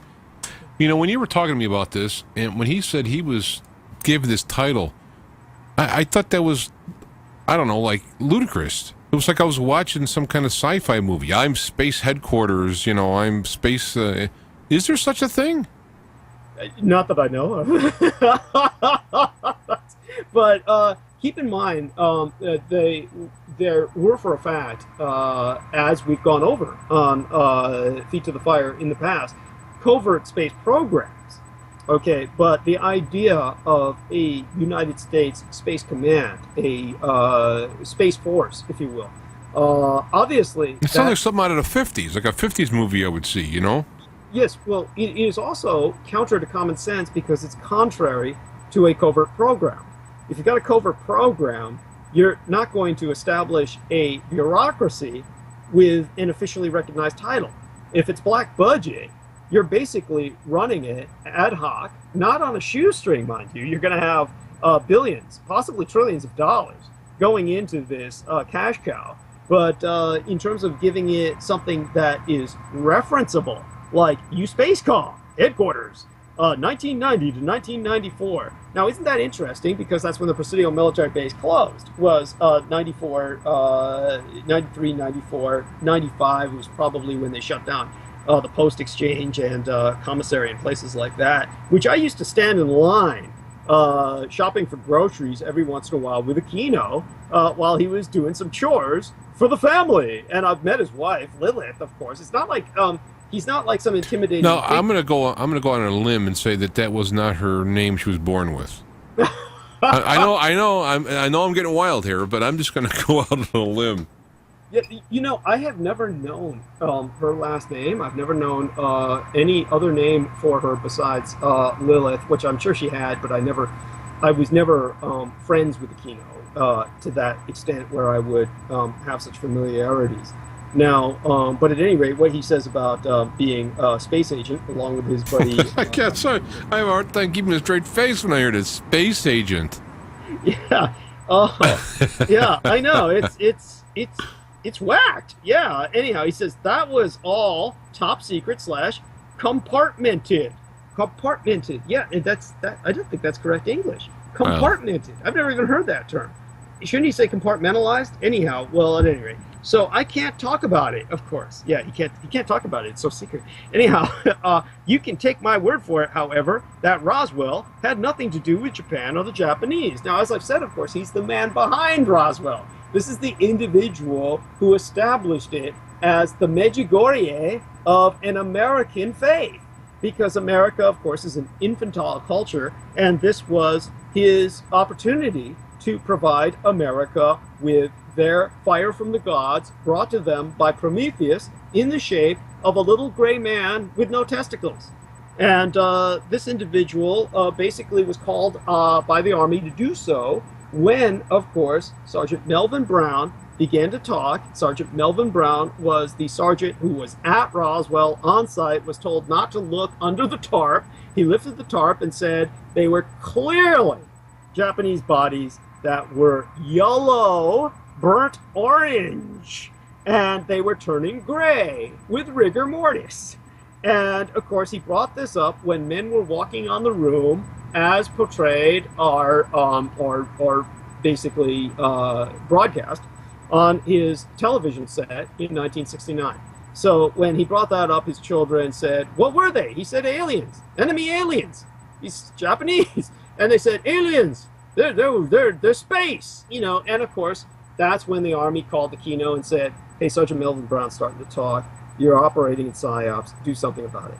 And so that's when, of course, he was recalled from Vietnam, where he was serving his nation on his tour of duty, where he had written the Diabolicon, channeling, of course, the various demonic entities who ultimately enabled him to call forth demonic screams strong enough, like a wall of sound, to blast, rock the socks off various Viet Cong and North Vietnamese army personnel from a distance, literally knock them off their feet. I saw so in footage that I was ordered to destroy. And the Vietnamese high command took it seriously enough where his Diabolicon was targeted as a weapon. And the two extant copies that were handwritten by him from his channeling were both scorched by the flames of war and riddled with bullet holes. So they survived an attempt by the Vietnamese to capture and destroy them. So we're talking some serious heavy-duty occult phenomena here. This is not a game. And it was not a game when he decided he was going to lead America down a literally satanic path where they would think the Prometheus that brought them the high technology they enjoy today, as propagandized by his other affiliate, the now deceased Colonel James Corso.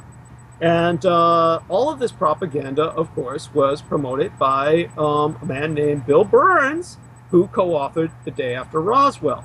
And to show you the kind of moral fiber that they were made of, Bill Burns and James Corso presented a book about Lieutenant Corso's experience in the Second World War, where he was basically shoeshine boy to Eisenhower and a number of other high-ranking celebrity officers, part of the SACEUR. God, what did that stand for back then? Strategic Allied Command Europe.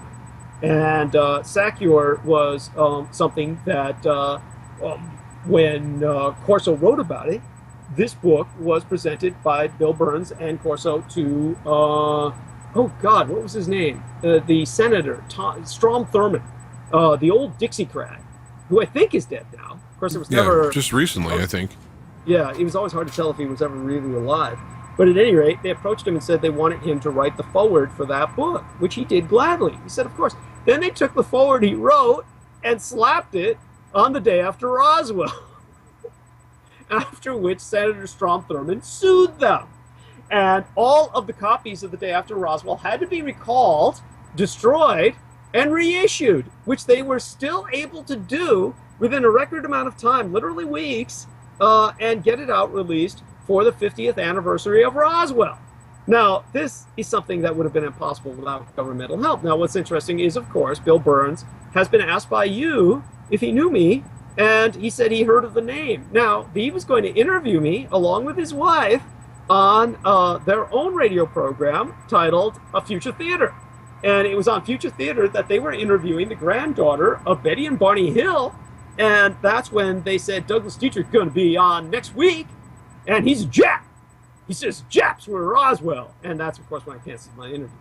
So this is, then, of course, well after that, when he was asked by you if he knew me, he said, I heard of the name. Yeah, you bet.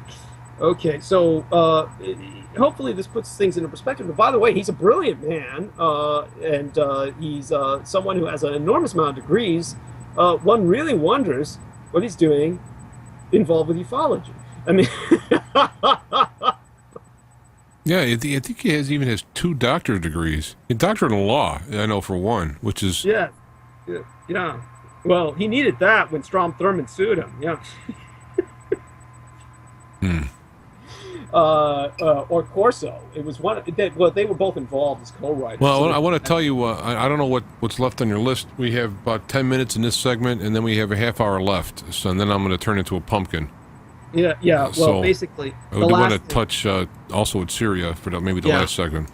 Well, we're here at the end of it. It says basically what Aquino says after this is, based on everything I've heard about Dietrich so far, I'd not place any trust in anything he says until and unless he produces evidence to verify it. Now, this is the part that I always just, you throw up your hands after a while. How many documents can I cite? How much contextual history can I provide? When people speak of this evidence all the time. And here's the worst of it. This is the closer. And as for satanic ritual abuse at the Presidio, it was just another claim scam. In this case, for $74 million, see my website, www.heifer.org. Machino, spelled Zepper, Xeper.org, // and then Machino for Michael Aquino. There we have it. And download the summary paper concerning mind control at www.amazon.com /DP / and he gives a bunch of numbers. Okay, we'll not provide him anymore with that. So that is basically it. Other than that, of course, was the mail that he basically asked me to write a letter saying that everything I say is a lie and untrue, and that he will provide this letter to anyone who asks about me in the future, which is pretty much like asking a woman who's accused somebody of sexual harassment to write a letter that she is a prostitute and a slut, and that this letter will be shown to anyone who asks about her in the future. That's pretty much what it comes down to. And the sad irony of it is that I'm not even someone who's accused him of some kind of harassment. I am someone who is basically, out of everyone who's ever said anything about Aquino, I am the only person who has never called him names or suggested anything about him other than that which was undeniable. So for him to take the stance he does now, there's only one logical thing I can think of, and aside from the government instructions to attack me, is he's riding on my coattails. At this point, he's taking advantage of me to try and proselytize to get more recruits to worship the Forsaken. Now, what's your opinion on that before we turn to Syria? I don't, I don't know. My personal opinion, which is not rooted in a whole lot of fact, but more intuition or gut or whatever, is that he's involved, or a group, and I don't mean it to be like 20,000 people, but I mean some group is enlisting people in your past to come in and dirty up your credibility. We saw that one guy that you knew used to be a coworker. Yeah, well, he was my operations manager at the Presidio military. Yeah, he all of a sudden comes on Facebook and starts talking kind of like, oh, is that what you're calling what you did? Is that what kind of whatever you're doing, what you're parlaying it for? Okay, that's funny. And then all of a sudden we have Aquino starting to pop up, and I'm assuming it's him really, but it might be people behind it trying to throw, stuff in your way. Hoping that, with some minor stimulation, you'll go away. But, they'll try and figure out. But also, using the Douglas Dietrich principle, they're also not very good at what they do. And so, as they try to do this, it's almost going to look like Get Smart or something. The show Get Smart, how they're going to be trying to do things and screwing up along the way. So I tend to think it's a loose, organized effort that's starting out. It's just the ground level. They're not bringing in the top dogs at this point. They're, working on it. That's what I think. I mean, I'm not positive or sure, but that's kind of how it feels. It kind of fits, for me. I certainly appreciate what you're saying. I shudder to think of where they'll go from here. We know the problems I had going down to Australia with the theft of my luggage, etc. And so, they've certainly been doing their best to damage me in every possible way. The street light, and again, I bring this up because it is a very strange issue. People just look up on Google Maps, Google Streets. They can see, take a look at my street literally at around 3 a.m. in the morning Pacific time.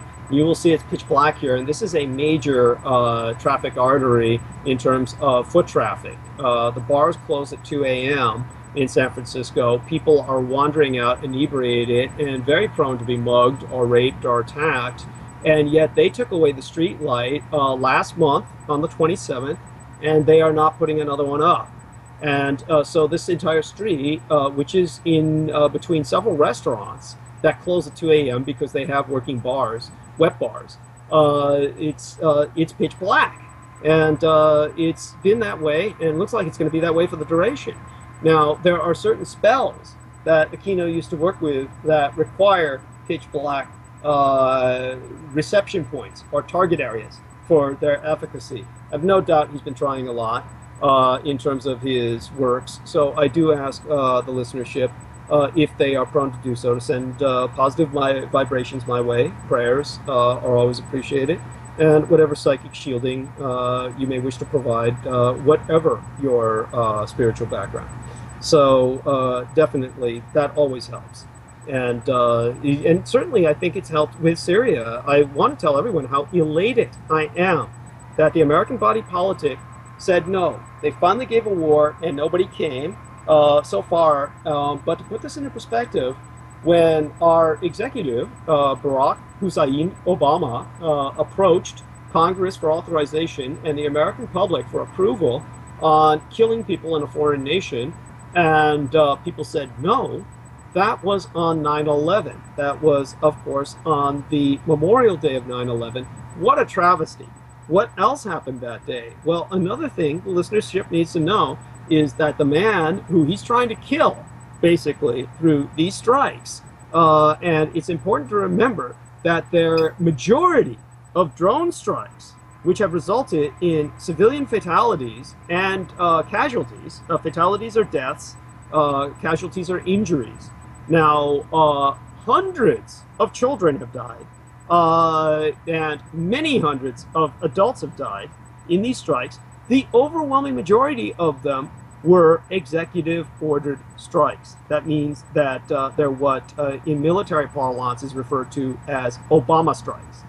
Now, here's an individual who's giving direct strikes for hits against other individuals, there is no doubt he would attempt to do so with Bashar al-Assad. And what makes that individual so special is he's literally just a year older than me. His birthday just occurred. It was on 9/11. He was born on September 11th, 1965. There is very much an occult aspect to why they want him dead.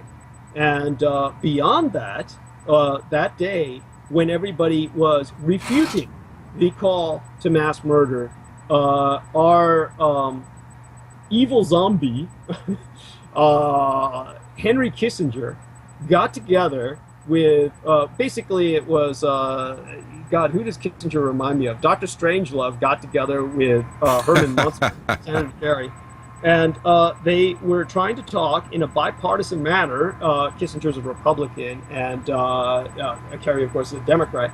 Here they were meeting on September 11th to talk about how are they going to get this war started, because they were so upset that Obama couldn't rally the American people into mass murder and basically state-sponsored assassination campaigns against President Bashar Hafiz al-Assad, and a man who's about 47 years old at this point after his birthday. I'm 46. So I'll be joining him on October 20th within the next few days. My birthday, of course, is a few days after Aquino's, October 16th. Mine is October 20th. And it was one of the reasons why he had expressed before an interest in having me as his heir apparent, which is what I was being groomed for. Now, wait, but this is from a man who've never heard of you until like 6 weeks ago, was it? Or 6 days ago? No, until 6 days ago. 6 days ago, yeah. That's, well, you know, what am I supposed to say? Who are you going to believe? The near homeless veteran who's on happy pills and has got all that body tissue scarring from the chest tube sites from sucking up all that cyclosorine nerve gas? Or are you going to believe the man who's the officially recognized and sanctioned satanic chaplain of the U.S. Army? And we're talking about the man who was contracted by the U.S. Army to write the chaplain's handbook, no less. So, what am I supposed to say?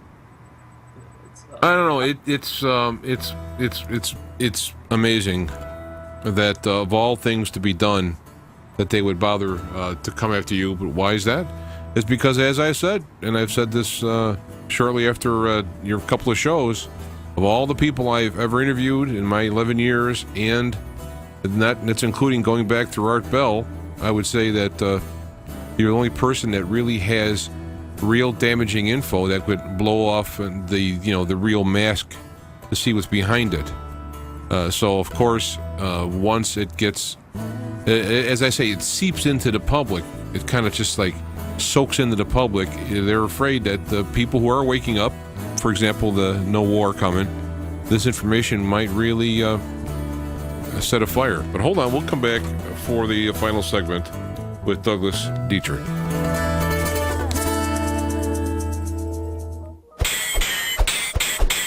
I'm James Othayanchik, the Black Knight of talk radio and creator and host of Feet to the Fire.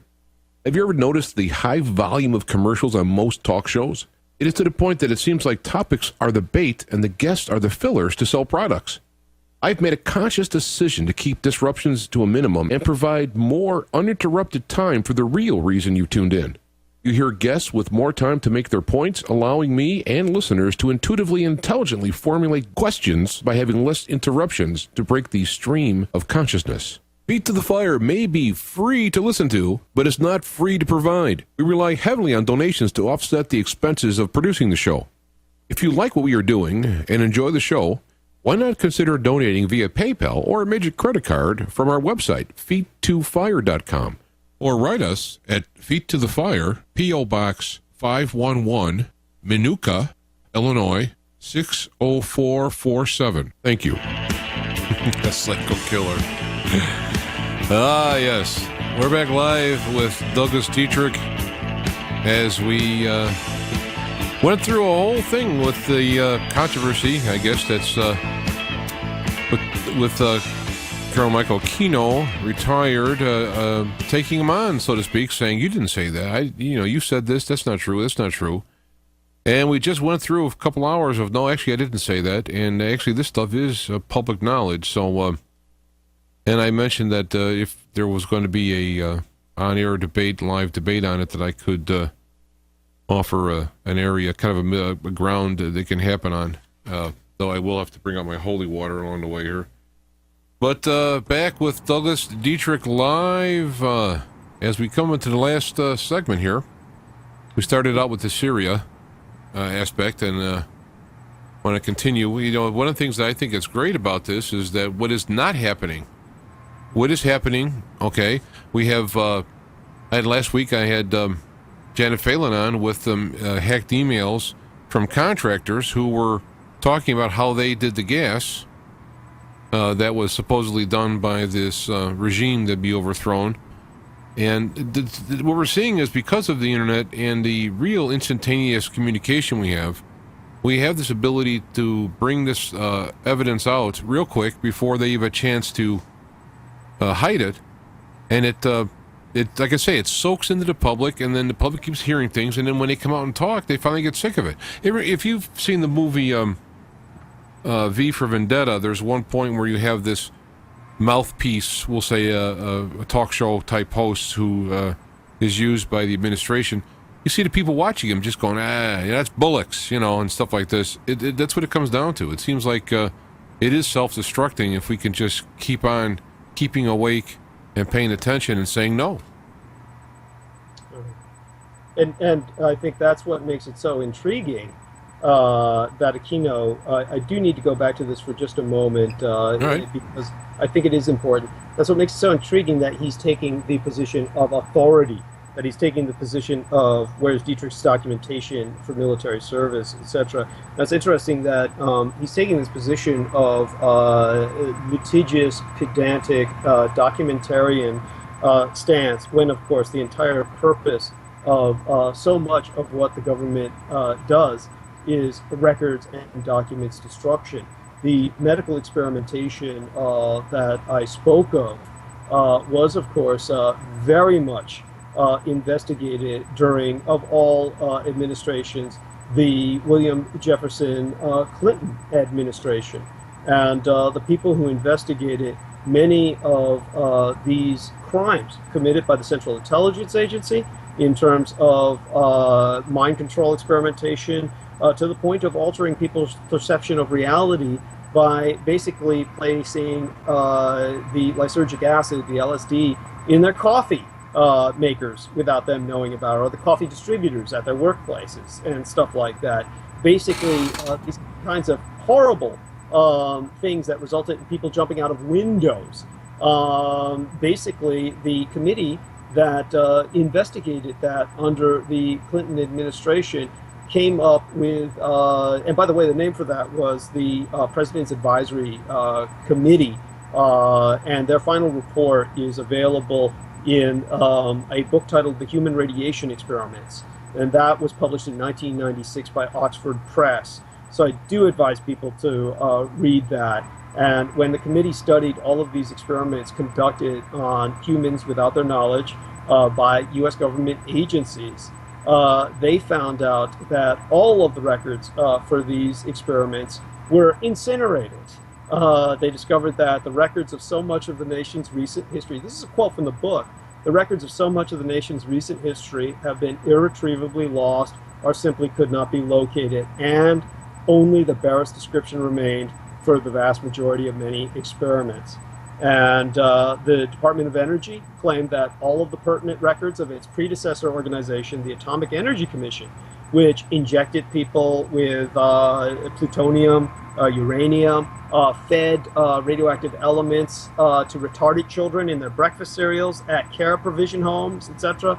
The AEC admitted to the fact, or rather the Department of Energy admitted that all Atomic Energy Commission records, or AEC records, had been destroyed in the 1970s. Some cases as late as 1989. All CIA records are classified, and when records of top secret MK/Ultra program, in which so many unwitting subjects were experimented on with a variety of mind-altering drugs, when those were requested, of course, the CIA explained that all pertinent records had been ordered destroyed during the 1970s.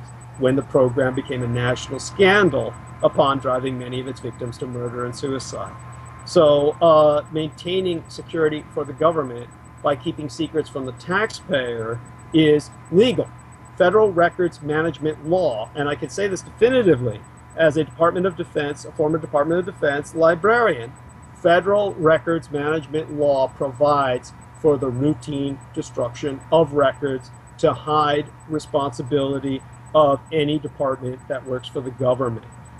So in the great majority of cases of destruction or quote-unquote loss of requested documents, it's a function of normal governmental record-keeping practices where they're covering their ass. So this is the kind of world in which we live, and that's what makes it so heartbreakingly atrocious when Aquino says all of those kids that were molested, that it was like an insurance scam, that these people were getting millions of dollars out of the U.S. Army. The idea of maybe one or two crazy, abusive parents prostituting their pimping their children out by saying, oh, they were abused so they could get some kind of recompense is one thing. The idea of hundreds of parents getting together and deciding that they're all going to pimp their children out and damage them for life psychiatrically, as well as damage them physically by injecting them with various sexually transmitted diseases, which is essentially what he's implying.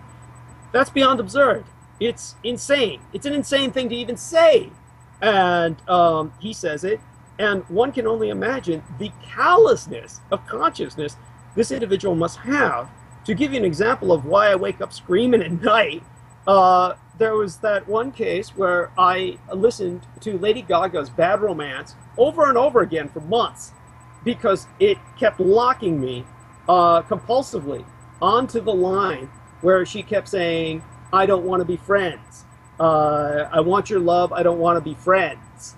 And I finally figured out what it was that kept haunting me about the video in particular, where she's scratching and clawing while she's saying that. There was one young lady who was the daughter of the chaplain at the Presidio, Christian chaplain, at the Presidio military base, who was in the children's room, and she refused to leave to be taken to the daycare center by her parents. She stayed in the children's room. She was getting violent with what we call the Carnegie ladies, or these elderly ladies who worked at the library, who, because they all had Parkinson's symptoms and various other neurological degenerative conditions of age, they couldn't type, they couldn't do data entry, there was nothing they could do. They couldn't shelve books, so we just had them read stories to the children in the children's room. Now, because they were freaking out about her, they ordered me to bodily remove her from the children's room and stand outside with her until her parents picked her up.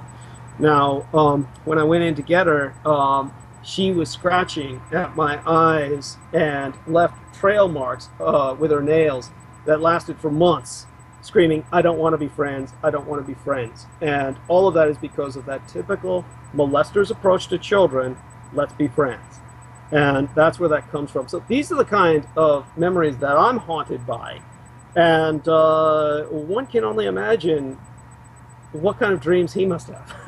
But this is, again, in no way, shape, or form am I insinuating mind control the way many people who claim to have been his victims have asserted such. Obviously, I'm approaching this from a totally different angle, and one which the United States government finds very threatening. And I do have to say, when you say that this might just be the bottom of it, I shudder to think, where would they go from here? Because Colonel Aquino is essentially the myth, the legend, the man who some people, obviously, such as his co-religionist who is working with him on trying to entrap me into some kind of slip-up by trying to stir the flames by causing controversy, etc. This other particular individual I have not named, who apparently has written a book with Don Webb, who now runs the Temple of Set. These various individuals, I mean, if they're bringing in Aquino, that is the heavy guns. Aquino is the legend. This is the individual who has been the subject of children's nightmares, hundreds of children's nightmares for many years. And so where can they go from there? we've pretty much reached the point where I think the government has kind of taken a very big gamble with this, because since he can't go anywhere with it, basically it just by default validates everything I say, simply by his addressing me, which he is probably doing so under orders. Even higher ups have higher ups. But with that, we turn to Syria. One of the things that haunts me as well is that when Saddam Hussein was martyred via execution, by the time of his death, he had become a prolific author, and extant amongst his works are multiple politically themed novels of love and war, and one cannot help but compare him in this regard to the semi-literate George W. Bush, who so obsessively sought his demise. So we have these better men in the form of the late Saddam Hussein and the still extant, thankfully, Vladimir Putin. And there's no way these neat marionettes in suits can deal with these men when they're trying to create a world war. So they're calling on these Walking Dead dudes like Kissinger to help the other Walking Dead dude, Kerry, come up with some kind of plan to get us in a war, because they need to feed the beast for the maintenance of sacrifices to the very divinities, or anti-divinities, more properly, that Aquino worships. I mean, this is what it comes down to. And when I speak of these subjects, that's why they're attacking me, because it all comes down to the crux of the issue. More important than the message of America losing the Second World War is the motivation that got us in there and all other wars in the first place. This literally satanic agenda that it deals so heavily with our military-industrial complex and all the money they take from you. So with that, when we go to Syria, interestingly enough, a lot of this is coming to pass now because of the rise of Leviathan out of the waters. And Leviathan is a natural gas field that has been discovered in the Levantine Basin, which is the seabed that is underneath the economic zonal jurisdiction of Syria and Lebanon and Israel and Palestine via the Gaza Strip. And this Leviathan is something that could very well lead to a new world war, because Israel is trying to build literally a floating gas facility that will take advantage of the resources of Leviathan, a floating liquefied natural gas terminal with a sea-based radio detection and ranging system, a radar system, off the Mediterranean coast. And it's expanding its naval force to protect it, and at the same time it's violating the territory of Lebanon, and of course it's trying to destabilize, along with the United States, the Syrian regime so that they can frack this oil and natural gas. And the two elements may be different, but to put this into perspective, per the United States Geological Survey records, the triangular slice of the Mediterranean lying between Cyprus and Israel contains an estimated 122 trillion cubic feet of gas and well over 1.5 billion barrels of petroleum. So at this point, we are no longer in the age of energy scarcity. The natural gas reserves in Leviathan are estimated, and this is Leviathan alone, are estimated to be something in the range of between 20 trillion to 25 trillion cubic feet of gas. And it's estimated that there may be up to 600 million barrels of petrol. So who's investing in all this? Who's got 70% of the working interest? Noble Incorporated. And Noble Energy Incorporated is headquartered in Houston, Texas, along with, of course, Kellogg, Brown, and Root. which is a major military services contractor, and now known as KBR, because Kellogg Braun and Root became so radioactive a brand. They no longer are Kellogg Braun and Root, they're KBR. Legally, it's like KFC or something like that. You can't call it chicken because it's not really chicken. But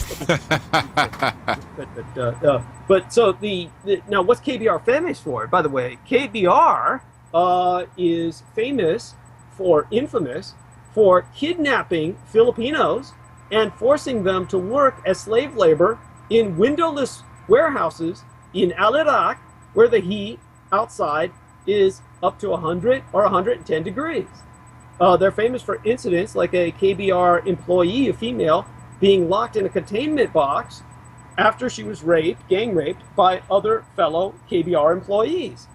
And who's the man who ran their defense contracts department in North America?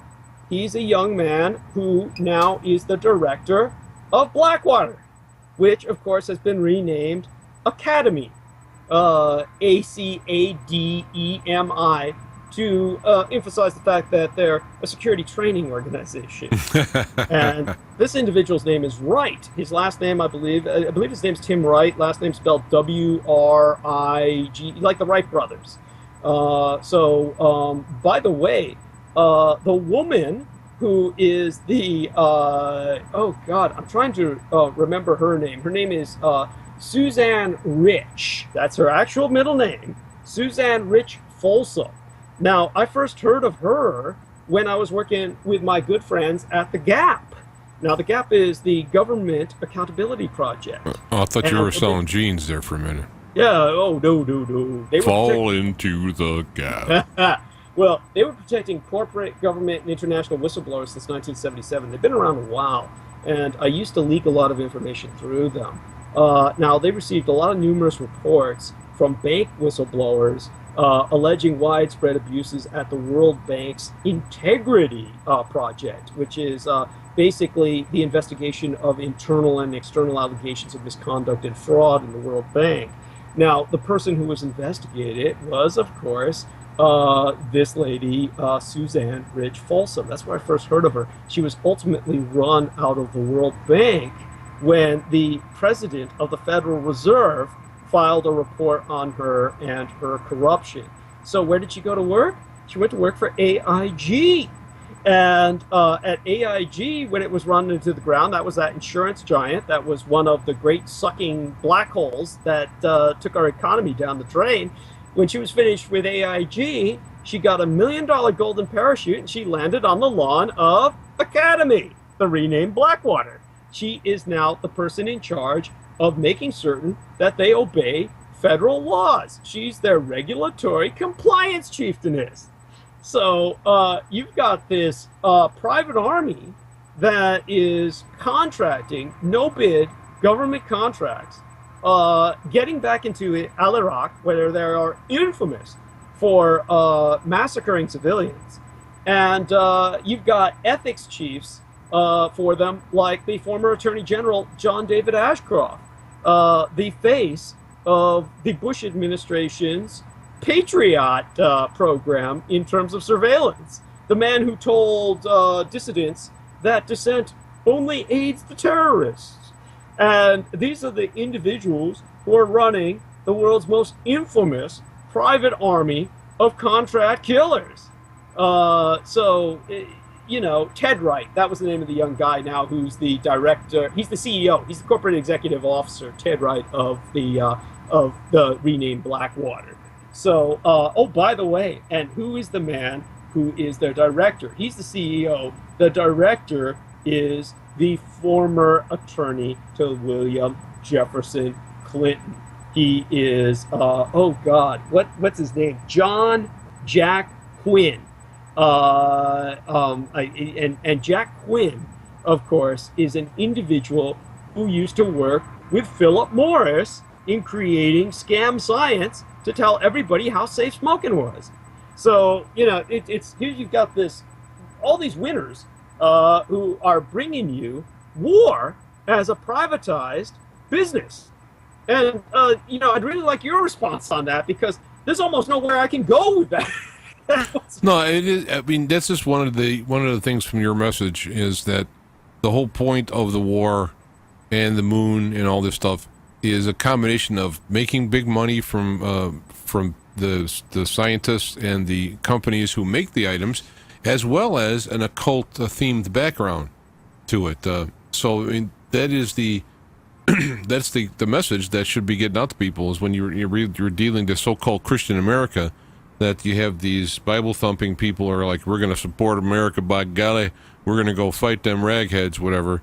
It's all being driven by A, profit, and B, Satanism. And so it's like, so how are you benefiting and helping one another? By going and killing one another and being killed and having people see the horrors and have their lives ruined and end up either killing themselves or living in shells. I mean, this is what the reality of it.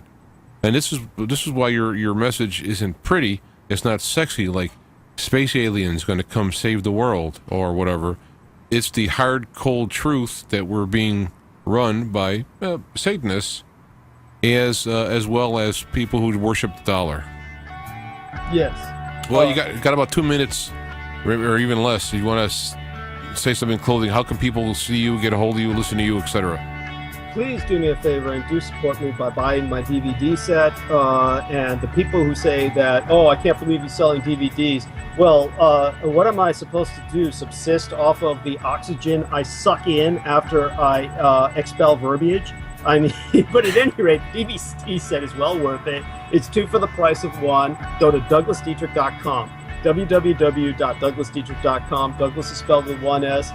Dietrich is just put the words diet and rich together. DouglasDietRich.com. And it's $20 plus $5 shipping and handling. Well worth it. I majored in criminology at City College of San Francisco. You'll see photos in there that I took based on my training in forensic photography. I was taught by the same people just before retirement who taught Magus Anton Zandor LaVey forensic photography, and he was the Black Pope of the First Church of Satan that Aquino was originally a part of. And he learned to be a police photographer so he could evade the Korean War era draft.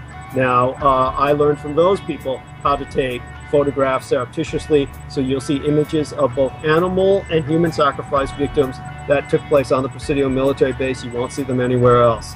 And of course Roswell and the Rising Sun, which talks about the real story behind Roswell.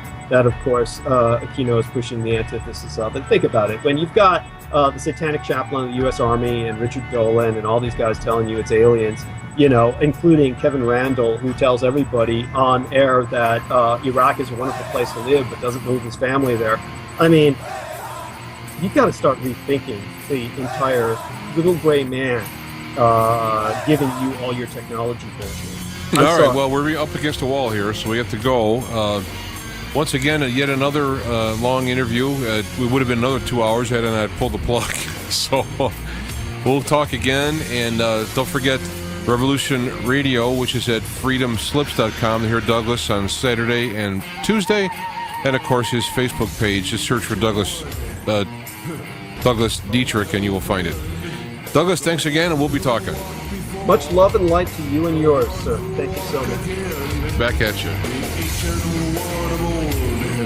With wisdom for the new, revive our inner sight, retell your timeless truths. Oh, it's